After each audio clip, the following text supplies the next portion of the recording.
Welcome to the Stronger Than Steel podcast with your host, Austin Davidson and John Keir, talking Steelers all the time. Now, here's Austin and John. Hello and welcome back to another edition of the Stronger Than Steel podcast. My name is John Keir, and joining me as always is my co-host, Austin Davidson. Heyo. It is Season 5, Episode 29.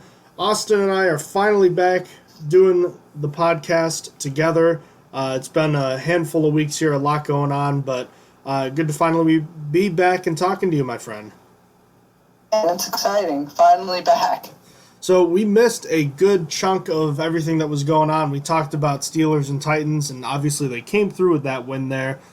They had an impressive come-from-behind victory over the Ravens, a less impressive come-from-behind victory over the Cowboys, mostly because of how good the difference in the quality of those teams. And then a relatively impressive statement win over the Cincinnati Bengals.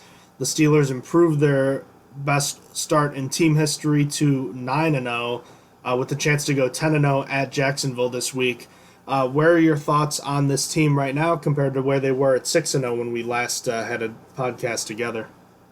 I feel good. The Steelers are in control of their destiny. Even if they drop a game or there, it feels good to be at 9-0. The remaining schedule isn't that bad. You got some easier games. I mean, there's games sprinkled in there. Get Bengals not as easy looks in the Ravens on Thursday for Thanksgiving, and you have the Bills game. But going forward, it's really the Steelers are in control of their own destiny. Might be able to secure the bye week by maybe even week 15. That would be amazing if that would be possible, because the Chiefs don't have the schedule either.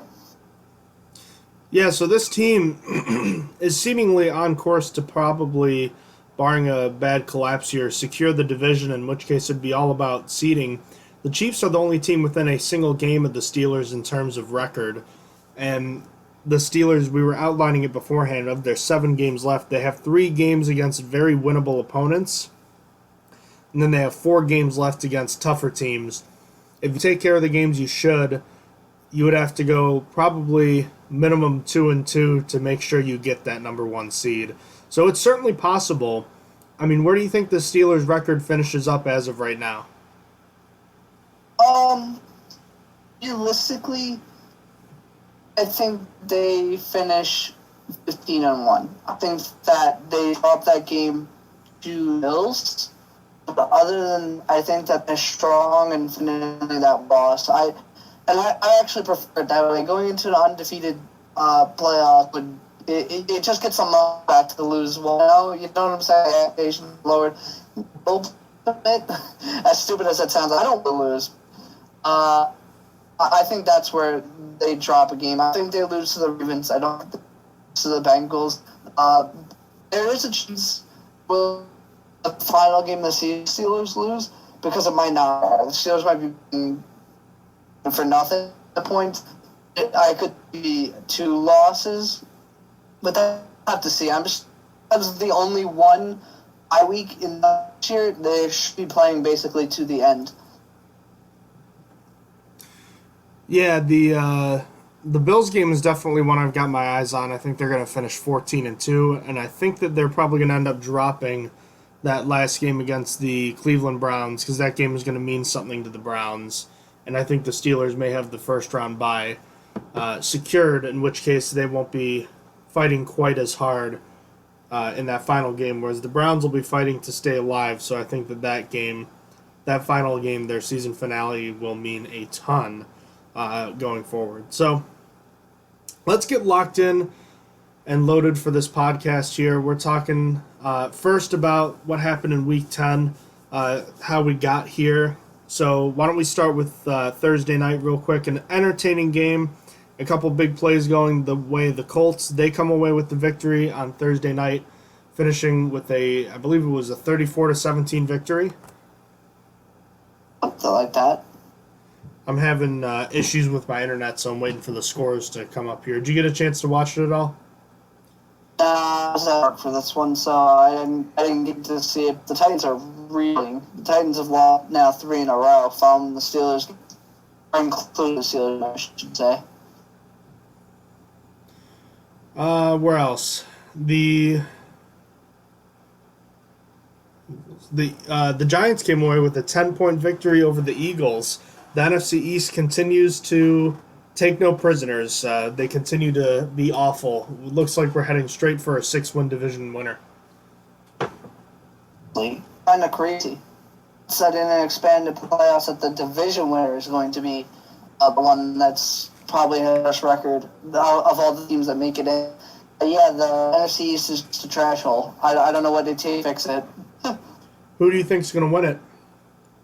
I don't know. I feel like we should just have like a dog room set pick. Let's save the viewers their eyeballs. Just put a bunch of greyhounds on a racetrack and label them for each NFC team, and you throw whichever one wins in there. I don't think anyone will see NFC East football anymore this year.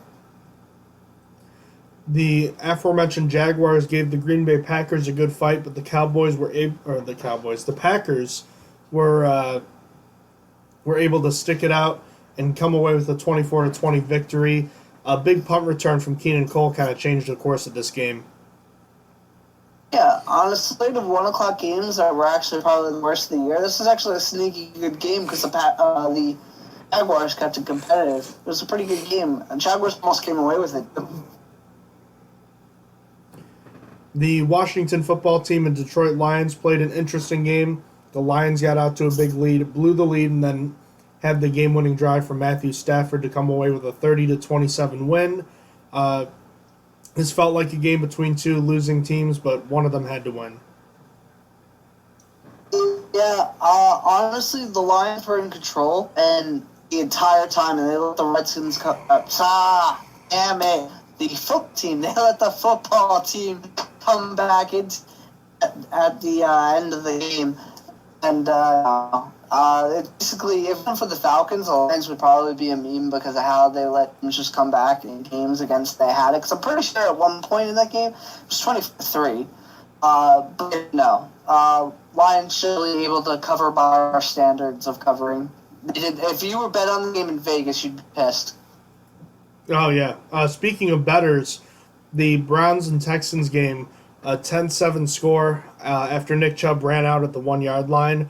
That's a tough one for people like myself who thought the Browns were going to cover. We're so close.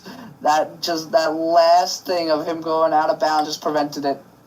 And it let me be right, so I could actually make up some ground a little bit. I'm really not making up ground. You had a better record than me this week, but, I didn't break even again.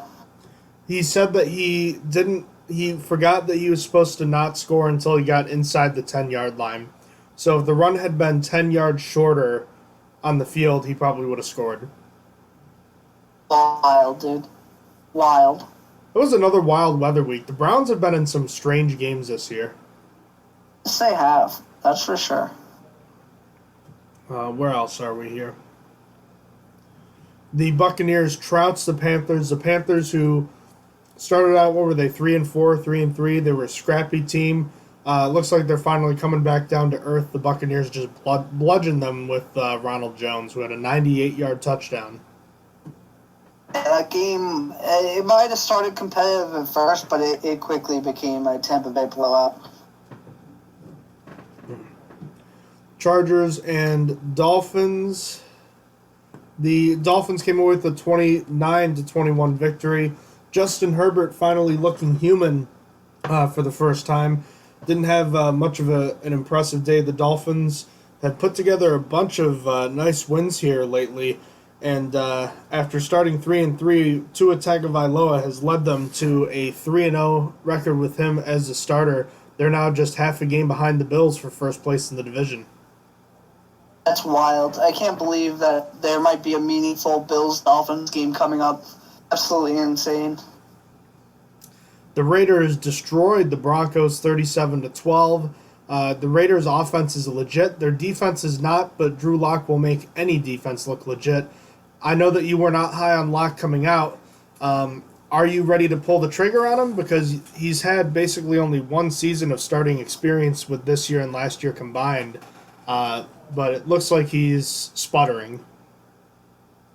performing about exactly what I expected to. He is exactly you know what's really funny is he's exactly the quarterback the Broncos wanted. I said he reminded me of Blake Bortles, and that's the quarterback that the Broncos have in their practice squad in case Drew Lock goes down. He is exactly what they want. I didn't like him. I came around on him. I came in the offseason. I was like, you know what? Maybe I was wrong and stuff, and that maybe he is better, and he's surrounded by weapons, and he should do great because he's literally surrounded. Like you look at it, he has no fan. Jerry Jeudy, got Albert from Mizzo, so he has that connection already. He has Melvin Gordon. He has Philip Lindsay. His offensive line is actually playing way better this year, with Garrett Bowles actually being a solid tackle. You know, he has all that, and he's still really, really struggling. I might have switched my opinion soon, but he is performing about where I expected when I graded him originally, which is like, he is another Blake Bortles. You just have to be better. And, I mean, do you pull the trigger if you're, I know John Elway probably won't, but if you were given the keys to the organization, are you saying, no, we're getting someone else now, or are you saying, we'll give Drew one more year? I'd rather give Drew one more year and try something else, because I feel like with the Broncos have been a really injured team. Like, you look at who they've lost for this year, they could be a much better team if they didn't lose Cortland Sutton, if they didn't lose Von Miller. If Shelby Harris hasn't been on the COVID reserve, who's like one of their best defensive players for the past 3 weeks. Isha Boye was out for a while. I think that even this could be this is a team that going into next year could make it and win the Super Bowl with a bad quarterback, because I think that they are built better than their record appears. It's just that the quarterback is holding them back, and then the injuries as well. Next year, as long as there aren't as many injuries, you can have Von Miller and having Cortland Sutton back, and your receivers after him are looking nice. You could add something in the draft with a pretty high draft pick, looking like mid, maybe 12 or something. Maybe higher than that because of the record, but I think that I would give Locke another year, because I think you could win despite of Locke. I think you could win it just with the talent you have there by adding something else you need. You can get Jawan James going into next year because of the opt-out. I forgot to mention that as well. All right, moving on to the game of the week, the Bills and Cardinals. Will forever be remembered for the Hail Murray from Kyler to DeAndre Hopkins at the end, but that wipes out what was really an impressive touchdown from Josh Allen at the end that put the Bills out in front. A kind of low-scoring first half turned into a quick strike second half. This one had it all, really. Another instance where bettors were frustrated because Cliff Kingsbury refused to kick the point-after attempt after the game-winning touchdown, which is understandable, and instead went for the knee, which I saw some people on Twitter, namely Pat McAfee, were upset about. Hey, I mean, it worked out for both us. We picked the Bills plus 2.5, so, that was a really good game. And, I mean, down to the end, I mean, I never would have thought that the Cardinals would have won on that. That was a very low percentage chance on Hail Mary, but, that's why you go and get yourself a DeAndre Hopkins. And you give away a running back for him. Yeah, how's that working out? We only revisit this anytime he catches a pass. It might go down as one of the worst trade deals in the history of trade deals. So I had an idea. I think I've mentioned this to you before, but in the off season, I want to start making videos for the YouTube channel about trade trees, because I've seen them for the NHL before. I'd very much like to see how this trade tree is going to work out, and it could be a very simple trade tree. Obviously, those draft picks will have something to say, but I think that it's going to be quite interesting to see how lopsided this one turns out. Yeah, I feel like it's going to be pretty dang lopsided. I don't even remember the Texans got, but their second-round pick might have been prospect I looked at, Ross Blacklock. Might have been him. Let me check that for you real quick. Because I don't remember who they got with that second-round pick. That might have been their own second-round pick. I don't even know. They shouldn't have had their own second-round pick because they traded it, didn't they? They sent a fourth-round pick in DeAndre Hopkins in exchange for David Johnson, a second-round pick, and a 2021 fourth-rounder. Houston Texans draft. They took Ross Blacklock. There you go. Okay, so I did have it right. Texans haven't had their rookies playing much, and Blacklock, his most memorable play this year was getting ejected, getting a big foul with it, and he played really stupid. So far not so good, but plenty of time for a young rook. The good news is that with those trade trees, because NFL players don't move around as much, the trees aren't as complicated, but you can always factor in compensatory draft picks for a player. So it's not like just because a player gets traded somewhere and he doesn't move, they could factor into a comp pick, and then that pick turns into its own thing. So that makes me very happy. Yes, sir. All right, next game, Seahawks and Rams. Russell Wilson has been struggling the last few weeks, and the Rams have turned around and have won several games here in the NFC West, continuing to have several competitive teams. The Rams, pretty good win for them. They're right back on track. Yeah, the Seahawks are reeling. I mean, granted, we're recording this on November 21st, so at this point, they actually won their Thursday night game against the Cardinals, which they basically needed to do because they were going to start falling behind with how bad they were reeling. They've been struggling. Russell Wilson, I called it. I keep telling people, I don't think Russell Wilson's bad, and I think Russell Wilson's really good, but the Seahawks were straight up relying on Russell Wilson to throw every game. They have, not only do they not have no defense, their run game is pretty bad because of the injuries, or has been. They finally got Carlos Hyde back, which helped it, but that's still not even their starter. So they've been relying on Russell Wilson solely to make everything happen. Russell Wilson, Tyler Lockett, DK Metcalf, which isn't a bad trio to rely on, but it's come crashing down to earth. He started throwing interceptions against the Bills. That Bills game was tough. This game I didn't really watch much of, but he wasn't able to salvage this game either. Then even against the Cardinals, that first time was really he was really struggling, and then the second time he struggled a little bit, but he was able to pull out the win in the second time. So I mean, this was a tough loss for them to take. Let me move on here. 49ers Saints, I don't have much to say about this besides Drew Brees is out for a while, which we've already talked about a little. Yeah, Drew Brees went on to IR. He has 11 fractured ribs, 8 on one side, 3 on the other. That sounds painful. And, like, he collapsed one of his lungs as well on top of that. So, it's not ideal. How did all that happen? Did that all happen on that one hit? I think it all happened on that one hit. Jesus, dude got annihilated. Yeah, I can't imagine that felt good in any sense of the word. The Patriots prevailed over the Ravens 23-17 in some of the worst rain conditions I feel like I've ever seen. By the end, it was so rainy you could barely see what was going on the field. The Ravens have lost 3 straight games now, and the Patriots, everyone thought they were dead, but they're still hanging in there. And this was tough for the Ravens. I mean, I'm so happy that we actually got to root for the Patriots. And that they were able to win against the Ravens because it separated the Steelers in the division now. And barring, the Steelers have a good chance of winning the division in the next 3 weeks, based on how Cleveland does and how the Ravens do. If the Ravens lose this next week, Steelers win. The Ravens cannot no longer win the division. Cleveland could if the Cleveland wins the next 2 weeks. Steelers might have a good chance of securing the division in 3 weeks. And then Monday night, the Bears, who at one point were 5-1, are now 5-5 after the Vikings had a nice 19-13 victory, the first win in the career of Kirk Cousins on Monday Night Football. Yeah, the Bears they're just terrible. The people kept joking that they were an imposter among all the undefeated teams at the time when they were still undefeated, and it definitely come back to reality. They are not very good. Quarterback problem.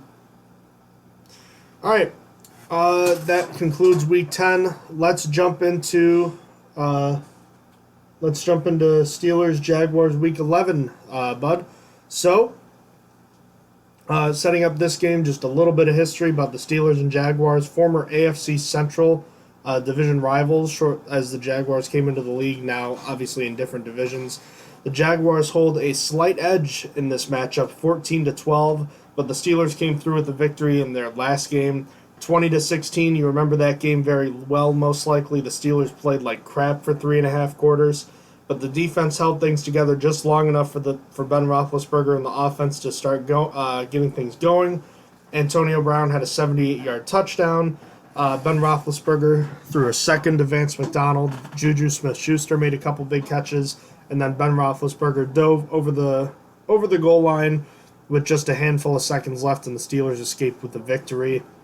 So, fun fact, Austin, in the Ben Roethlisberger era, the Steelers are a surprising 4-1 in Jacksonville. However, despite that record, the Steelers are averaging just 16 points in those games, recording more than 20 points only once, 26 in a 2008 victory.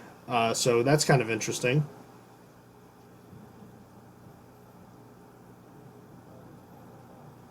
All right. We have a special guest appearing on the show today. He's been on the show a couple of times before. It's been a few years, though. His name is Josh Farnsworth. Josh has been a Jaguars fan his whole life and a good buddy of mine. Went to college with. So Josh is going to give us a little bit of insight in our interview, talking a little bit about what the Jaguars bring to the table this year. And even though they're 1-8, they haven't been playing like a traditional 1-8 team you might think would play. They gave the Green Bay Packers all they could handle last week. So let's take a listen into Josh and see what he has to say about the Jacksonville Jaguars ahead of this game in Week 11. Hello and welcome back to the Stronger Than Steel podcast. Today we have a special guest joining Austin and I today. It's a former guest of this podcast, Jacksonville Jaguars fan. His name is Josh Farnsworth. Josh, welcome back to the show. It's great to have you back. Hey, John. Thanks for having me on. I appreciate it. So, today we're going to be talking about Steelers and Jaguars Week 11 of the NFL season. These are two teams on opposite ends of the NFL spectrum. And Josh, just from a Jaguars point of view, kind of a 30,000-foot view, we've had you on a few times in the past, and each time we've had you on, it seems like the Jaguars are continuing to slide down the slope here. They've now have a record of 1-8 on the season, and the team that was just in the AFC Championship game 3 years ago is almost unrecognizable at that point. And right now, carrying a 1-8 record, obviously that's probably been pretty frustrating to watch as a fan. But have there been any positives to take from this year, or has it just been a pretty putrid year? Yeah, there's quite a bit of positives that you can get from this year. Of course, the team is the youngest team in the NFL, so we've experienced some growing pains. We've got a couple bright spots, like our rookie Henderson out at corner. We have the rookie at running back also, Robinson. Our apologies for Josh disconnecting there. We're having some issues with our phone connections here, so please bear with us that might happen a handful of times throughout this process.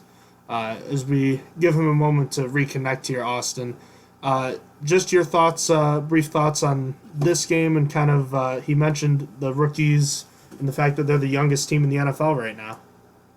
Yeah, honestly, James Robinson was a guy I never expected to be as good as he was going to be. He was my prospect on the running back drive preview. He was about to point him out as being really good, and he's been one of the best players on their offense.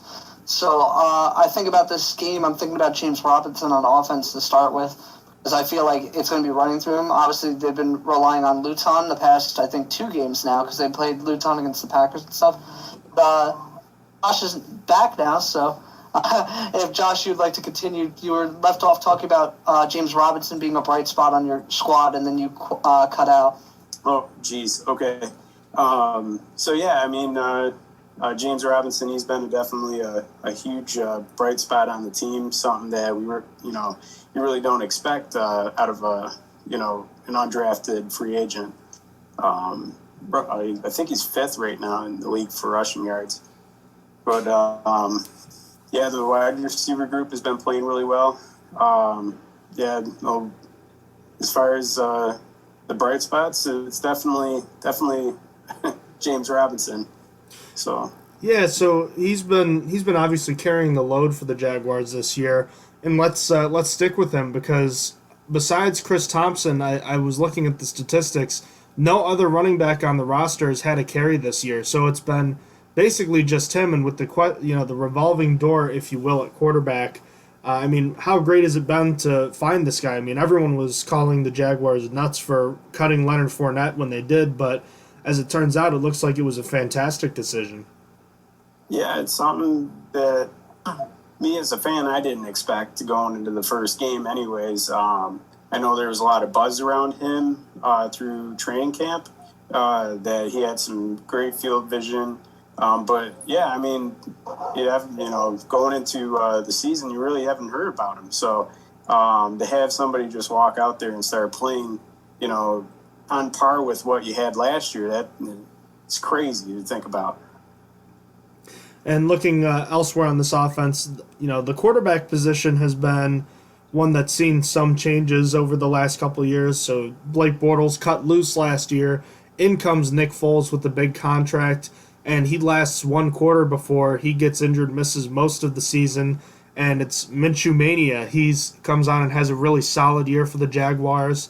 This year was a little more disappointing. He's fighting through some injuries. Now we've seen some Jake Luton, and I mean, they're different types of quarterbacks, but I mean, are either of these guys the future right now? Do you think that there's still a chance either of them could show out, or do you think it's just kind of these guys are fighting for who's going to be the backup to a drafted quarterback next season?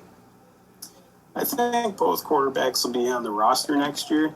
I think Luton has the biggest upside with the prototype style arm strength. His accuracy is a little off, but if he gets that under handle, I think that he could be something really special. If you look at what Minshew did early on in the year, he did really well, but he just looks like we lost Josh again. I'm wondering if it would be a better idea to just try and call him, as I'm wondering aloud. Could be better. I wonder if he is interested in Justin Fields, or obviously it's Trevor Lawrence, but is number one for everyone. But if the Jaguars to draft a quarterback, I wonder who he'd want if they get number 2. Obviously, the Jaguars have a very hard schedule. The Jets are still in the number 1 slot because they obviously do not have a win. The Jets have a much easier schedule than the Jaguars do. The Jaguars' remaining schedule is ridiculously hard, so it's almost like they have a good chance to get the number 1 pick if the Jets slip up one game. Josh, I think I'm back again. All right, welcome back. We were just talking briefly because you were touching a little bit on Gardner Minshew, and we were just bringing up the fact that we're thinking it's probably going to be either Trevor Lawrence or Justin Fields is going to be at the helm for this team next year. Yeah. Even though the Jets are technically a game ahead for the number 1 overall pick, the Jaguars' schedule appears to be much more difficult than the Jets the rest of the way. Yeah, we play the Steelers, the Cleveland Browns. They're no slouch. We play the Ravens, and then of course we have to play the Titans again, and then round out the season with the Indianapolis Colts. We're playing good football right now. So yeah, our chances really aren't that well at going forward, but of course there is a chance of a few trap games. People walk in there thinking this team's going to be pushover, but yeah, we've played some good ball this year. We really have, especially against Green Bay last week. We started getting healthy.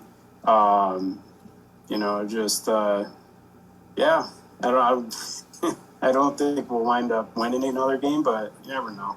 Yeah, and that's actually something Go ahead, Austin. Assuming you guys don't win another game, you'll probably likely end at the number 2 pick. Yeah. Are you about drafting a quarterback, or would you prefer to fill out your roster and wait for another quarterback, since obviously there's not always going to be that quarterback in the draft that's going to be guaranteed? How do you feel like if you end up with Justin Fields or instead of Trevor Lawrence? Because obviously the Jets do control their own destiny when it comes to getting the number 1 overall pick. Yeah, excuse me. I think that, if it's Trevor Lawrence, I definitely pull the trigger on him. Justin Fields kind of scares me a little bit because that Ohio State offense is quarterback friendly. Guys like Dwayne Haskins have performed really well in that offense in the past, and they come to the NFL and really struggle. So, I think, if it's me, I'm looking for something that, either Trevor Lawrence or, there's rumors that there might be like a Matthew Stafford out there in free agent this upcoming year. So, or even Sam Darnold, if the Jets let go of Sam Darnold, I'd give him a shot. I think he's got a lot of talent there. I think he's just been in the wrong system, honestly. Oh, that's fair. That's fair. I could get with that. I don't really know much about the other quarterbacks in the Jets. I forget the name. I've been hearing about another one, I think from North Dakota State. If maybe John would know better than me, because I literally don't watch college football. Would you be opposed to trading down if you do end up with the number 2 pick? Yeah, I would definitely trade down. Even if it's not a quarterback, I think that there's a lot of talent in this draft, especially, on the defensive line and offensive line. Of course, you got a couple wide receivers who could really fall into that too. But I would definitely be open to falling back. A guy like Trask from Florida, he'd be a guy that I would definitely look at if I could fall back far enough, or even draft him with our second first-round pick. But a couple of the other guys I really don't know a whole lot about, especially the one from North Dakota State. But it's a long process, so there's time to figure all that stuff out. But there's options, right? So that's that's the big thing. So let's circle back to the Jaguars offense here, and poor Josh cuts out again. I know, of course, he doesn't mean to, but there we go. He just got back in record time right there. But right? You were right on it. We appreciate that, and let's talk about some more of the weapons on offense, like the receiver position, which is actually kind of surprisingly deep. You've got obviously the young rookie Laviska Shenault, who we were talking about beforehand. He's not going to play in this game, but they still have several good weapons in DJ Chark, Chris Conley, Keenan Cole. Several guys, I think all 4 of them average over 12 yards a catch, something like that. So when the Jaguars are throwing the ball, they're airing it out. They're going deep, and they've had a few successful plays this season, including one last week, if I'm not mistaken. Yeah. Past 2 weeks, we've had some pretty good play out of our wide receivers. I think this past week it was Keelan Cole that wound up with the big play. The week before it was DJ Chark. Shenault, he's definitely a piece in the offense that is extremely elusive. He's the type of guy that you can give it to him, and he pretty much makes guys miss. He's like a running back at a wide receiver position. Keelan Cole, he kind of reminds me of Keenan McCardle back in the day.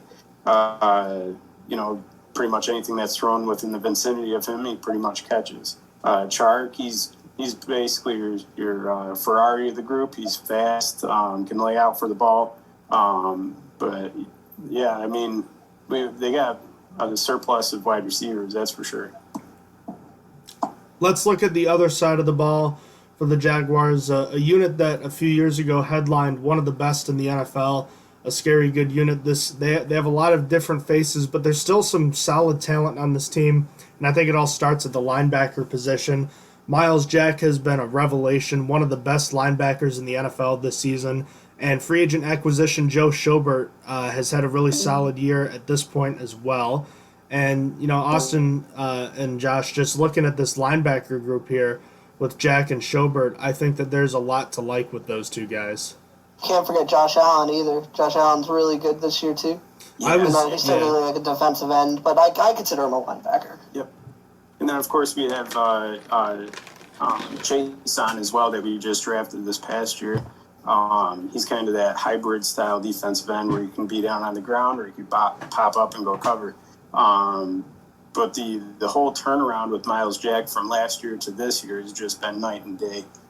He's finally in his natural position on the outside.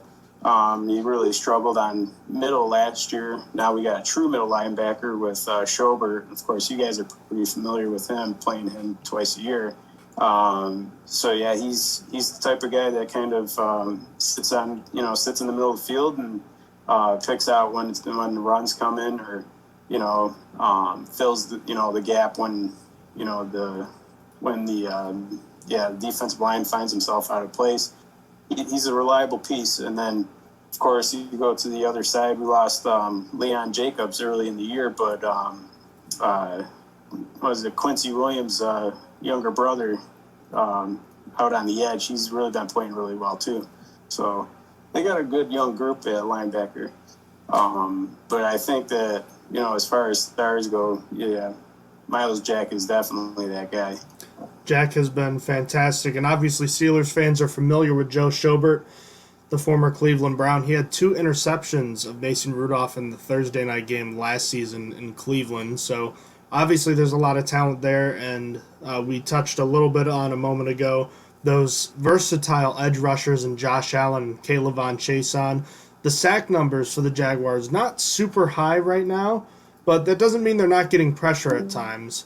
So when it comes to looking at this front that the Jaguars have, their defensive line is not necessarily the most intimidating unit comparatively to when they had guys like Calais Campbell and Marcel Darius, but a lot of new faces up there. But you did mention, Josh, the young versatile rushers like Chason and Josh Allen have been providing a spark, even if they're not getting the big sack numbers.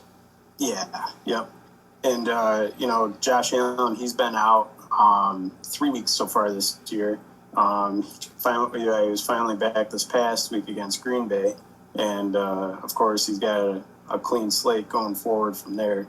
But, yeah, I mean, he's been outstanding. Last week he was getting to, Rodgers quite a bit, just didn't, really get a chance to finish it out. But he's a big guy, especially for, that left side of the line. And then in the back end, there's been some struggles there. Obviously, there's a whole different back end there compared to the one we saw a few years ago. But there's a few players back there I like Josh Jones, the safety formerly of, I believe, the Green Bay Packers, if I'm not mistaken. Yeah, and the Dallas Cowboys. He's been relatively nice this year, but there's a lot of new faces. Sidney Jones, a prospect that I loved coming out of college, had the injury bug in Philadelphia. Seems like he's found a whole new life in Jacksonville, and I'm very happy for him. Yeah, he stepped in, and he really rejuvenated that defense on the backside. Hernan was doing an okay job out there, but when he stepped in there, he created turnovers. First game out there, he got a pick off of Deshaun Watson. His coverage skills are night and day compared to what we were having prior to that. Of course, we got the rookie as well, but unfortunately, he was just put on IR for a groin injury. So he's referring to Sidney Jones was. He's referring to C.J. Henderson. Okay. I was like, I'm pretty sure Sidney Jones is questionable for this game, and Henderson was put on IR. I didn't see Sidney Jones put on. Yeah, he was talking about C.J. Henderson, and Henderson was having a pretty good rookie season, if I'm not mistaken. You don't usually see rookie cornerbacks step in and play well like that right away. Yeah, he's played really well this year. It's just unfortunate. Yeah, he wound up with a groin injury. Now he's on the IR, but for the most part, he was playing just a little bit under what Ramsey was a couple of years back. So it was definitely a nice thing to see an actual first-round pick come in and make an impact right away.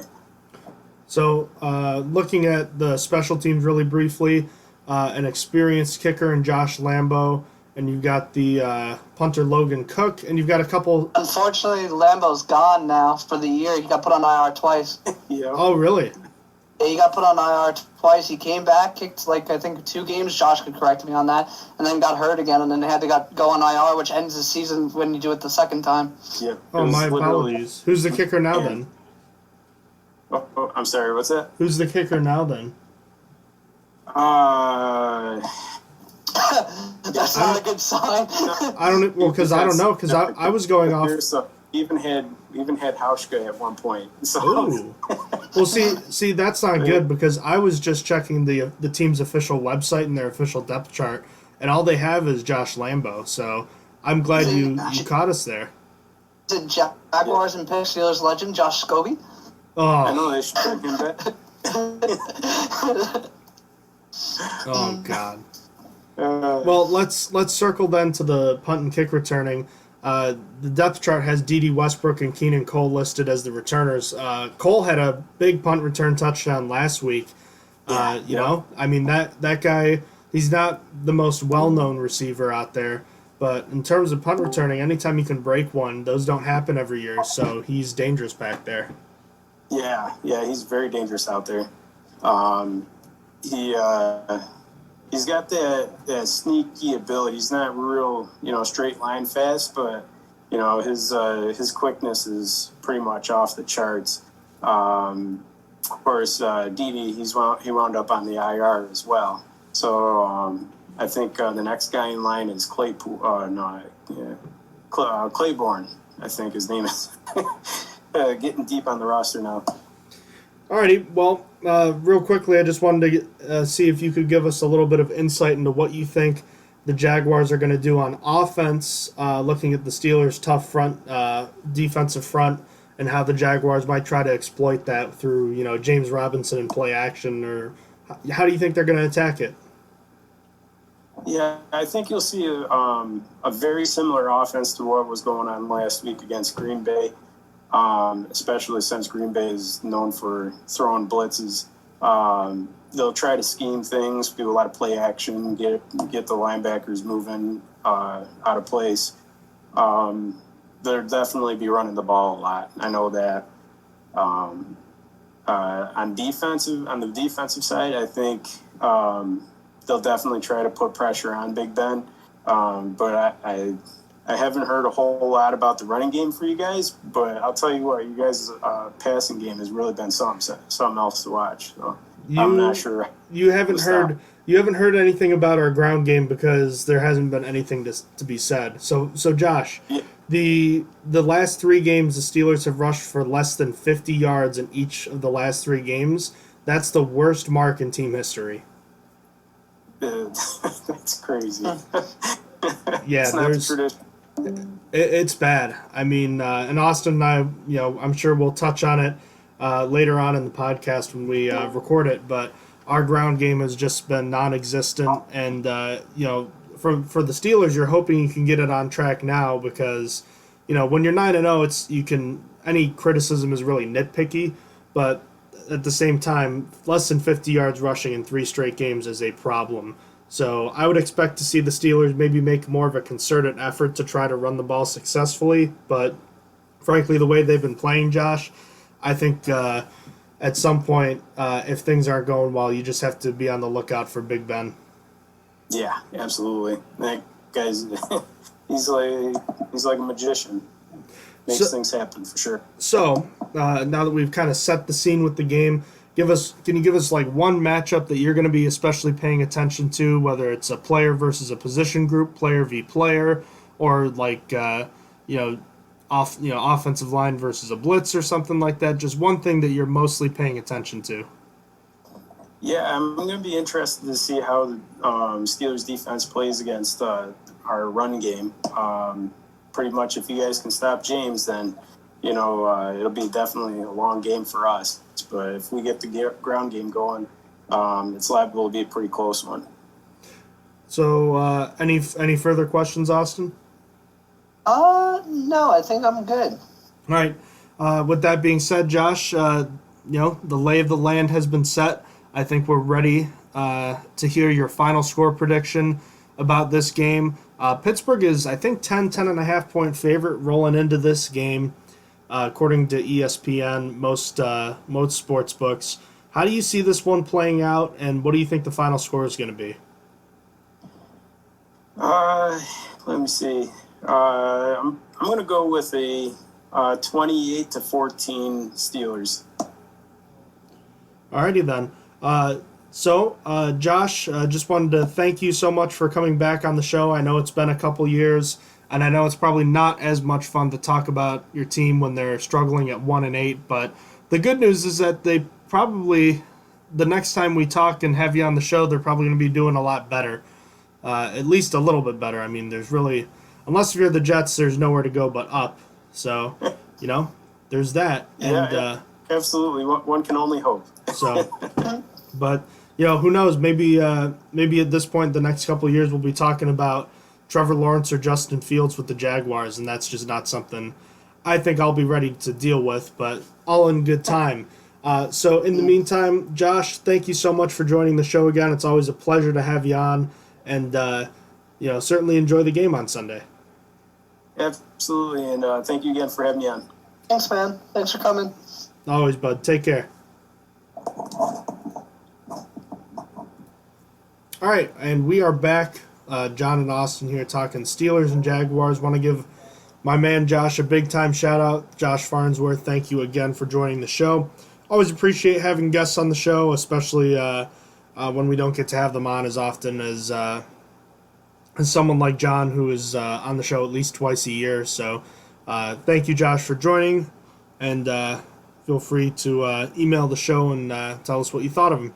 So looking at this game, looking briefly at the injury report, there's been 5 players declared out for this game. On the Steelers side, 2 running backs, Trey Edmonds and Jalen Samuels, are out, and linebacker Jaron Elliott are also out. You made a connection about Wendell Smallwood earlier on the practice squad. Is he being elevated? I have no idea, but it's Wendell Smallwood season, baby. I don't know why they've protected him all year, but now it's time to shine. Let's go. But he's not. He should be elevated. I don't see why not when you're missing 2 running backs. I mean, but you don't really need to. You still have 3. You still have James Conner, Benny Snell, and Anthony McFarland. So I'm not sure if Wendell Smallwood will be elevated. To me, it makes sense since you're missing two running backs in this game. But I don't know. I guess we'll see. It's up to them if they want to decide if 3 is enough or they want to add a 4th. And on the other side, receiver Laviska Shenault and tight end James O'Shaughnessy will be out. Cornerback Sidney Jones IV is questionable with an Achilles injury. Receiver Colin Johnson has a hamstring injury. He's questionable. And quarterback Gardner Minshew has a thumb injury. He's questionable, but he's not going to start. It's going to be Jake Luton. So, having heard what Josh had to say about the Jaguars, what are your kind of thoughts on the Jaguars in general right now? In general, if I'm looking at their team, there's 2 points where I think are their strongest on offense and defense. The first on offense is they're going to be their running game. James Robinson has been a beast for them. And then on defense, their linebackers are like where they are strong. You got Joe Schobert, Miles Shack, and I mean, again, like I said in the interview, is that Josh Allen he's kind of a defensive end, but I consider him more of a linebacker because he could play like a linebacker. But it's kind of like T.J. Watt. T.J. Watt's a linebacker, but he a lot of places consider him a defensive end. Regardless, that's a tangent.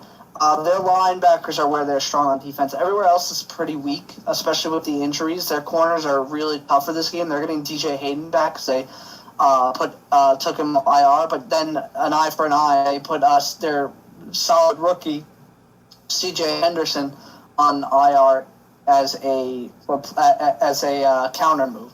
So, it is what it is. And if Sidney Jones doesn't play, they're in no tough spot. Sidney Jones is a guy that I really loved coming out. I thought that with his Achilles injury, he'd be a great... Looks like we might have lost Austin there for the moment. But, when talking about the Jacksonville Jaguars, yes, you understand that they are 1-8 on the season. And they're probably not going to finish with many wins this season, but at the end of the day, this is still an NFL team. We just saw the Dallas Cowboys 2 weeks ago take the Steelers down to the wire before the Steelers were able to pull out victorious. So, looking at this game, the Jaguars, I think, are going to come out guns a-blazing. They have nothing to lose, as you know. So, I wouldn't be surprised if we saw the Jaguars play an aggressive brand on offense. Obviously, they're going to try to make things easier on their rookie quarterback. So you're going to see a lot of James Robinson, but we talked about how those receivers are catching a lot of deep passes. I'd expect to see some shots, some play-action boot, and Jake Luton attempting to burn the Steelers with the big ball. Are you back, Austin? I am back. I'm sorry for my internet. For some reason, it's just being really funky tonight. But, it just be like that sometimes. But, yeah, I was just trying to say that the defense has one strong spot. Everything else is kind of weak. And then offense has a strong spot as well. The rest, it's not weak on offense because they got some wide receivers. But their run game has been a big part of their offense with James Robinson. So, starting first with the Steelers' offense, what are you looking at with this Jags defense? How do you want to attack them? And we lost Austin again. Austin, you back, man? Sorry. What are we looking at? I was going to say, when you're Randy Fichtner, Ben Roethlisberger, and the Steelers' offense looking at this defense, how are you going to attack them? I just want to attack them like the Steelers have been doing, a lot of short throws because their corners can't keep up. Their safeties aren't very good. I'd like a lot of out routes specifically because I think that's where you're going to get them the most. Trying to stay away from the middle of the field where their linebackers are actually kind of solid in coverage with Miles Jack and Joe Schobert. So I think that the short throw where their cornerbacks can't really compensate for is probably the best short out routes. Then you can attack them with the deep ball too, though. Again, staying away from the linebackers. Their safeties aren't very good in this game, so I think that's where you can attack them on offense if you're Randy Fichtner. The Steelers have gotten away from motion the past couple of weeks. I feel like they should bring that back as well because motion was very effective. I guess they think it's starting to get gimmicky. But I think that bringing back a little bit more used motions, like 10 snaps, could help in this game as well, tricking the linebackers and their young team. Josh pointed out that they are the youngest team in the NFL, so capitalizing on them making young player mistakes would be excellent. I think that using motion is a good way to capitalize on that. I'd love to see that, and I'd love to see them not only utilize it, but I'd love to see them on those end arounds give it to the receiver, and on those plays throw out of it. I'd love to see them throw out of stuff like that. I think this is going to be a great game, a great opportunity for Ben Roethlisberger to continue to distribute the ball. I like the receivers' talent. The depth for the Steelers, I think, is just going to be too much for the Jaguars' depleted secondary. So for Ben, just play the way you have all year. Take what the defense is going to give you. Your guys are going to get open in this one. Just don't turn the football over. Yeah, that's been enough ask against the Jaguars as of late. But luckily, this is a completely different team. You mentioned the concern about the linebackers. Running the ball, you just have to be careful with the linebackers, but for the Steelers' offensive line, they haven't blocked well. The running game itself has been atrocious. The play calls haven't been great. The running backs haven't been great. I think you keep it simple. The Steelers' offensive line has struggled, yes, but the Jaguars' defensive line is not very good at stopping the run. I stopped running Connor to the outside with those aggressive linebackers, and I just try to run right up the middle. And, yeah, maybe you're not going to break off explosive runs, but you just need better success, especially in short yardage. Yeah, I mean, the Jaguars are giving up on defense the second most yards per game out of all defenses. They're only behind the Seahawks, which is kind of surprising. I honestly thought the Falcons would be worse when looking up those stats. So you could totally take advantage of this team on all facets. I mean, look at their passing defense. They're ranked third, third worst, I should say. Sorry. Then they're a little bit better against the run. They're about 10th. You can really do what you want with this team, especially now that they're losing one of their better cornerbacks. The offense shouldn't have a problem in this game, and not only on top of this all, they aren't able to finish plays. They have the least amount of sacks up the year in the entire NFL. And it's not because they're not getting a pass rush. Their pass rush rate, I believe, isn't actually the worst in the NFL. Because I think they're getting a higher pressure rate. They're just not able to finish. They're getting the pressure. They're just not being able to turn them into sacks. Kind of like Bud Dupree's early career. So that is helpful as well going to the offense. Especially an offense that hasn't given up a sack in 2 weeks now. So, Yeah, so a lot of getting the ball out fast. I'd say just be aware that defensive linemen are going to try to jump up and knock the ball down. So maybe be ready to hold on to the ball just a little bit longer. But I like the Steelers' offensive line's chances in pass protection here. It should be a solid matchup. Steelers have a good shot. They've been playing well in pass protection at least. and the Jaguars have not been good in the pass rush rate, in pass rushing in general. Yeah. On the flip side, Jake Luton, different quarterback than Gardner Minshew. Starting with him, I think, again, you just have to look out for the play-action fake, and he's got a talented arm, so just make sure you don't let these speedy receivers beat you over the top. Make him kind of dink and dunk his way down the field. Yeah, that would be the preference. Obviously, you don't want to get beat on the big play. I wouldn't blitz much in this game because of that. I think that the Steelers should be able to win with that base defense and with not sending extra pass rushers. I feel like at least you should.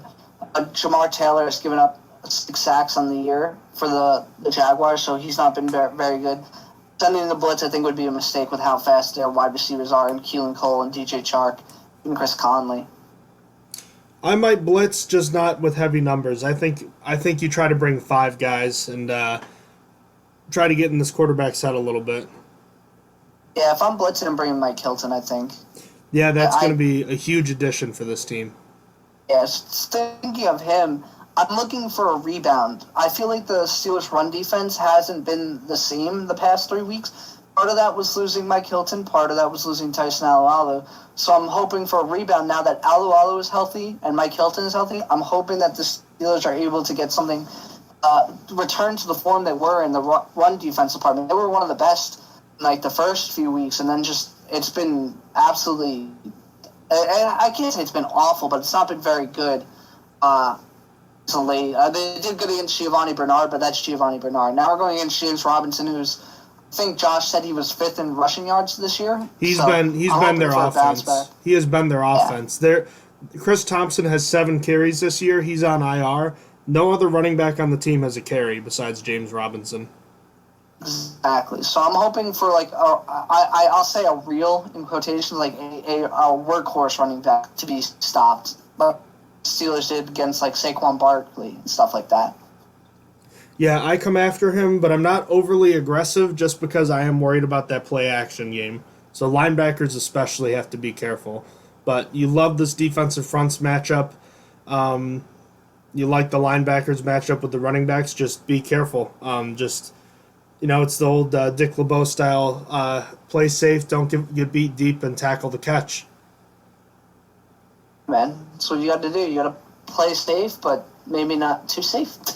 Just don't be afraid to send a 5-man blitz, but I ain't sending no engage 8s in this game. No way.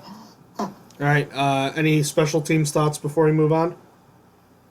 Only that I won't be surprised if the Jaguars miss a kick in this game. They're going on to their 6th kicker into this game, and Chase McLaughlin. It's tough sledding for the Jaguars this year. Josh Lambo is a really good kicker. It's unfortunate that he was injured and then got injured again. So I won't be surprised if Chase McLaughlin in his debut isn't very good. All right. With that, let's move on to a little bit of Steelers news just to cover real quick before we get into the Week 11 games in the NFL. We've got roster movement with safety Antoine Brooks Jr., the rookie. He landed back on the practice squad after he was a designated COVID replacement player. So that means that he was able to revert back to the practice squad without having to go through waivers or anything like that. I mean, he's not a vested veteran, so he wouldn't have had to, but the Steelers didn't have to worry about it. It just happened automatically. So with the free roster spot, they activated defensive lineman Chris Wormley from IR, and that helps bolster the Steelers' depth along the defensive line, which has been well tested over recent weeks. Yeah, pretty good moves. Nothing to really say about either one of them much, but it's good the Steelers are getting healthy at the right time. All right, let's get into Thursday night football this week. You already alluded to it, a 28-21 game between the Seahawks and Cardinals. The Seahawks retake the lead in the NFC East, temporarily at least. And Kyler Murray, despite his best efforts last week to get the Cardinals a win, was unable to do so this week. He was held in check on the ground for the first time all season. Yeah, it was a pretty good game regardless, but the Seahawks basically needed to win this. They were really getting in trouble with dropping already one to the Cardinals, dropping another one to the Rams this past week. Then losing to the Bills was tough. It's not a divisional game, but you really needed to win this for their sake. All right, let's get into the rest of Week 11. The lines are provided by ESPN.com. So, starting with the Eagles and the Cleveland Browns. The Cleveland Browns are getting 2.5 at home. What do you think? I'm going to take the Browns to cover because the Eagles are bad. I wanted to take the Eagles plus 2.5. I can't pick anything for the NFC East, really, unless it's a NFC East interdivisional matchup. Interesting thing to watch. The Browns have the PFF highest graded pass blocking offensive line, and the Eagles have the best pass rushing interior defensive line. So if you're going to watch this game, look for the interior of Javon Hargrave, Fletcher Cox against the likes of J.C. Treader, Wyatt Teller, and Joel Bitonio. That should be a pretty interesting matchup. But yeah, even though the Eagles typically get the better of the Browns historically, they're always pretty good against them. The Browns have are just clearly a better team. The Eagles are going to need some things to go their way. Carson Wentz is having a pretty awful season. I'm starting to wonder if there's anything to possibly benching him, even just to kind of reset for him, because this is the worst football he's ever played. At the end of the year, if they're out of contention, you should totally see God in, oh my gosh, I'm forgetting his name. They're just the second round now. Jalen Hurts. There we go. Yeah, Hurts. They should totally do it on him, like the Chiefs did with Mahomes in his first year.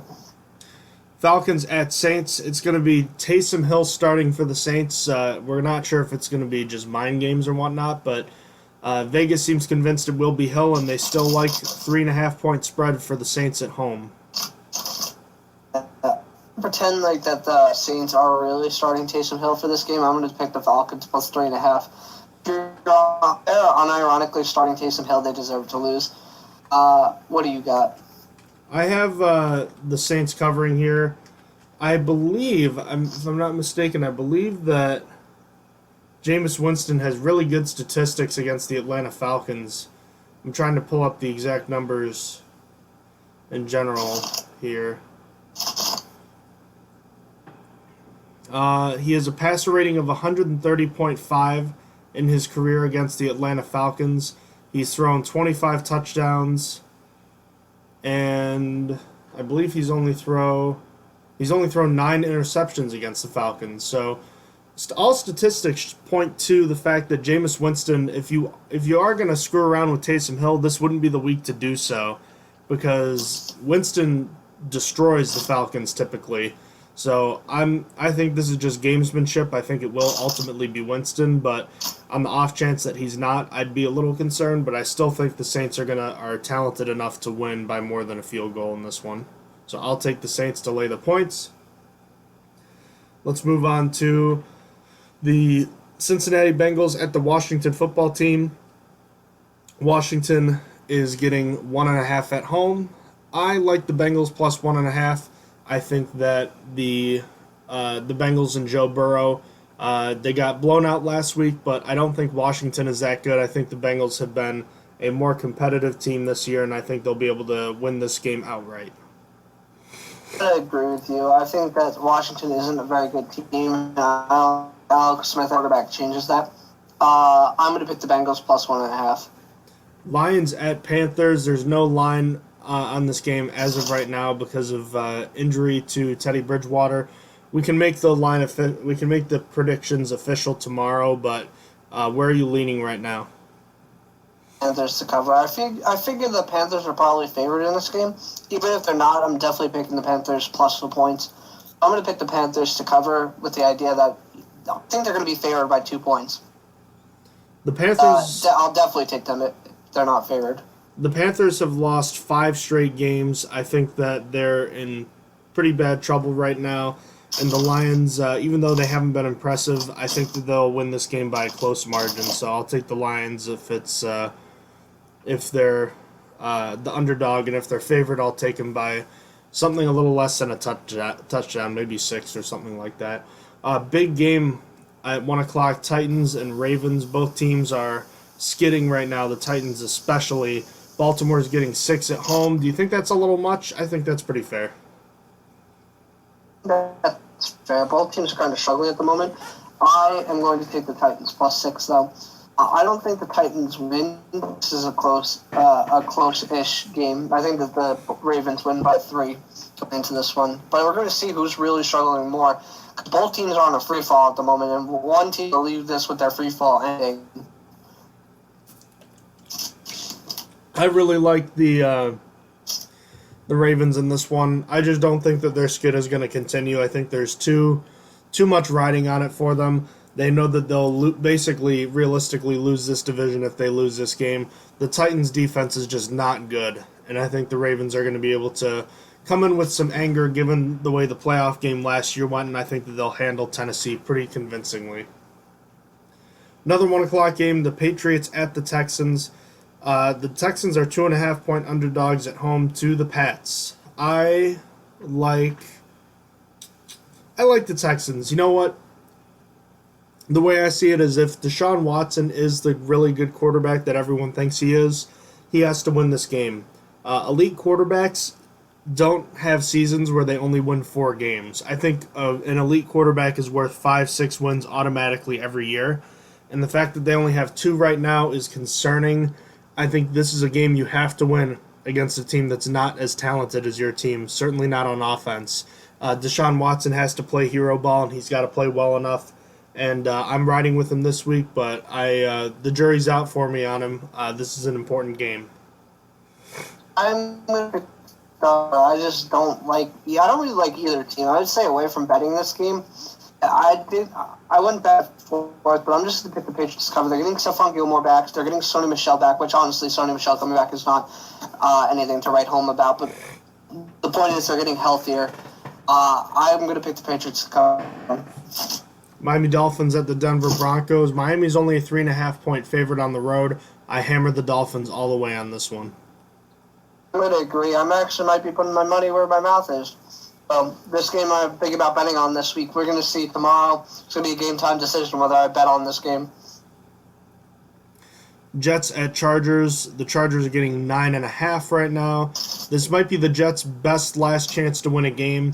At 0-9, they're playing a team that's lost 7 games, and they've had a bye week to sit on it and prep for this one. So this could be the last best chance for the Jets. I'll still take the Chargers because it's probably the smart move, but it would also be so Chargers to lose this game too. And give me the Chargers to cover. This is the Jets' realistic last chance of winning. I guess they play the New England Patriots one more time. This is, other than that game, this is their last chance of winning. The Chargers blew it against the Browns out in the year for Chargers team, but so I could see it happening, but I don't even care. I'm never Jets plus the points again this year. Chargers cover. Into the 4 o'clock window, we continue.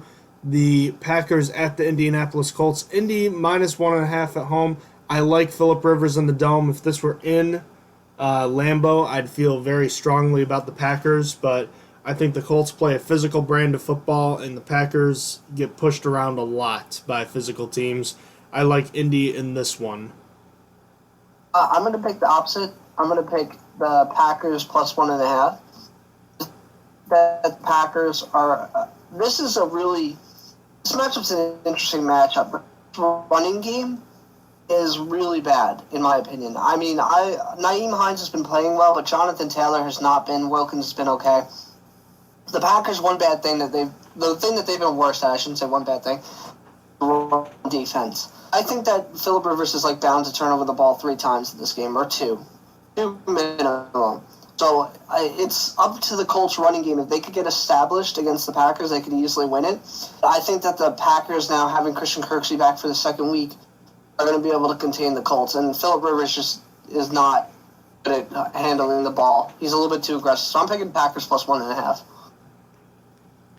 Dallas Cowboys off a bye in Minnesota. Minnesota's getting a touchdown at home. Who's playing quarterback for Dallas? I think Andy Dalton back for this game. In that case, give me the Vikings lay the points. I will also take the Vikings to cover. Been playing better as of lately, especially they've been riding on Dalvin Cook. They might have. They're not out of it in the playoff race after starting 1-4, 1-5. Something like that. remember, two of those early losses, I think they had two losses by less than a field goal. So, I mean, they've been in it. They have their flaws, but they can win games too. Chiefs at the Raiders. The Chiefs coming off a bye. They're 7.5-point road favorites. The only team they've lost to this year is the Raiders. How do you like the Raiders' chances of duplicating their feat? Don't. I'm going to pick the Chiefs to cover. I think that first game was a fluke. I don't really even know how it happened. I'm going to pick the Chiefs to cover and cover angry in this game. Even if you like the Raiders' chances of reproducing what they did on offense, their entire defense was on the COVID list this week. That's not exactly ideal when you're going up against Patrick Mahomes later in the week. No, not at all. So, yeah, give me the Chiefs all day. We got an interesting Monday night game. For the second time in 3 weeks, the Buccaneers are on Monday Night Football. This time they're hosting the Los Angeles Rams. I feel like I'm going to thread the needle here. I think the Rams keep it within 4, but I think the Buccaneers win. They got a 4-point line for the favorite here. These are two pretty good teams. Maybe not division winners, but two teams jockeying for a wild card right now. I'm going to pick the Buccaneers to cover in here. And, I mean, with the Saints being as injured as they are right now, the Buccaneers could be coming for that top of the division. But I'm going to pick the Buccaneers to cover this game. I think that I've never been a fan of the Rams team. I'm still not even sold on them, even though they had a really good win on the Seahawks. I don't like how they're built. I'm a big fan of the Rams. Buccaneers cover. So, real quick about the Saints, because you mentioned they could slip up here. Their next 4 games, which the Chiefs game is basically the Drew Brees window to possibly return in Week 14 or Week 15. No, Week 14. No, I was right, Week 15. So the next 4 games you have hosting Atlanta, at Denver, at Atlanta, and at Philly. Those, I think the Saints should go 4-0 in those games. At least, at the minimum, 3-1. They play so close with the Falcons always, though, so yeah, I never know with those games.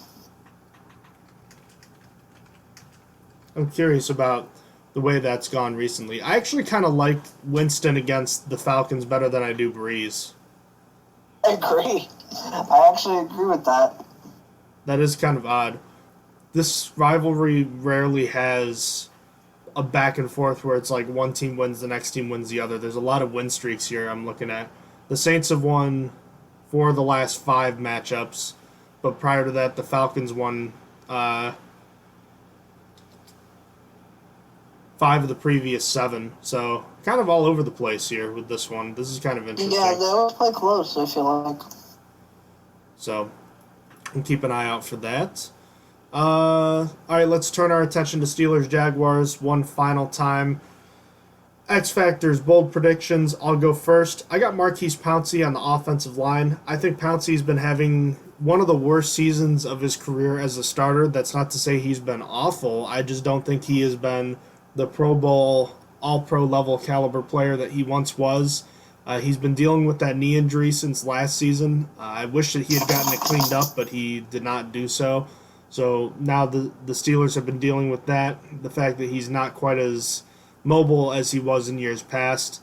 Never been a great on-the-ball blocker, and still having issues with snapping. But that being said, the Steelers' run-blocking unit has been awful the last month of the season. I think it starts with a guy like Marquise Pouncey, the veteran leader in the room, to try to turn things around. He's got to be able to block better, and it starts with him. So my bold prediction off of that, I like the Steelers matchup as far as the ground game goes. I think they will finish this game with a run success rate of 60+% and will have 140+ yards on the ground. And on defense, I'm going with the return of Mike Hilton. A crucial member to this defense, has been a big part of the run defense and the blitzing of the quarterback all season long. So I think he has a big day with 10 tackles, 2 sacks, and an interception. So, for me, my first X Factor is going to be Vince Williams. I figured that the run game is the biggest thing for the Jaguars on offense. And James Robinson's a big back. He runs really strong and such. So I picked Vince Williams, another big linebacker that could run into him, hit him hard, make him worried about getting smacked up. I think that, especially with how good Vince has been tackling running backs behind the line, I made him my X factor because I think he's going to be important in stopping the run game with such a big running back. And then on offense, I picked Chase Claypool. I really could have picked any wide receiver, I felt like. I don't think that the Jaguars cornerbacks are built to stop the Steelers wide receiver room that they have.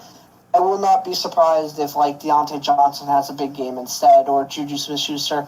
I have a feeling that they're probably going to try and line up a safety or another extra person with Juju, so I would be surprised if Juju went off. And you won't surprise me if Deontay Johnson goes off instead of Chase Claypool, but I picked him because I think he's going to torch their cornerback 3. And then as for my bold predictions, I have 3 today. The first is that Chase Claypool records his first 200-yard game ever. Then Vince Williams has 3 tackles for a loss and a sack on top of it, meaning he has 4 tackles for a loss in the game. Then my third one is that the ratio of Steelers sacks to Jaguar sacks will be incalculable, as the Jaguars record 0 sacks on the day and the Steelers record 7. Alrighty. Finally, then, we have Steelers at Jaguars tomorrow at 1 o'clock. The Steelers are getting 10.5 on the road. So that being said, what are your overall thoughts on this game and concluding thoughts before we wrap this one up? I'm going to pick the Steelers to win 24-17, meaning the Jaguars plus the 10.5. Steelers have traditionally played really close to the Jaguars, especially as of late. They still have a losing record to the Jaguars, which is really sad with how bad the Jaguars have been throughout history. So I'm going to say that it's a close enough game where it just makes you mad as a Steelers fan, and it's classic, and that the Jaguars are able to stay within the 10.5 point spread. What do you got? I'm going to take the Steelers to win this one 27-14. I know the Steelers have had their issues in Jacksonville over the years, and the 10.5 plus point favorite on the road is never a good thing for Pittsburgh, it seems. But looking at this Jaguars defense, outside of the linebackers, I think the Steelers outmatch them in every way possible. Unless if the Steelers turn the football over, I don't see how they score more than 24 points, or less than 24 points, I mean. The Steelers should be able to score early and often against this team, and hopefully you can get some successful running. On the other side, as long as the Steelers don't give up the big play, I think the Steelers will have their splash plays in this one, the sacks, the turnovers. They just have to make sure that they don't give up too many explosive plays, and I do not think that they will, so I have the Steelers winning 27-14 and covering the spread. So, with that said, that'll wrap things up on today's edition of the Stronger Than Steel podcast. Thank you so much for listening and supporting the podcast. It's great to be back with Austin talking Steelers football. Thank you so much. Much appreciated as always. And certainly feel free if you have any questions about the show to email us at strongerthansteelpodcast@gmail.com and check out our website strongerthansteelnfl.blogspot.com and check out our social media. We're on Twitter, we're on Facebook and Instagram, and we post our episodes on SoundCloud and YouTube. Austin, thanks again for joining me, and we'll have a quick turnaround next week with the Steelers playing on Thanksgiving. We'll have to do a double episode pretty close back-to-back here. Yes, sir. So, in the meantime, thank you for listening to the Stronger Than Steel podcast. Enjoy the game tomorrow. Take care, everybody. Have fun. You have been listening to Stronger Than Steel podcast. Thank you for joining us today, and don't forget to check out our website listed in the description below.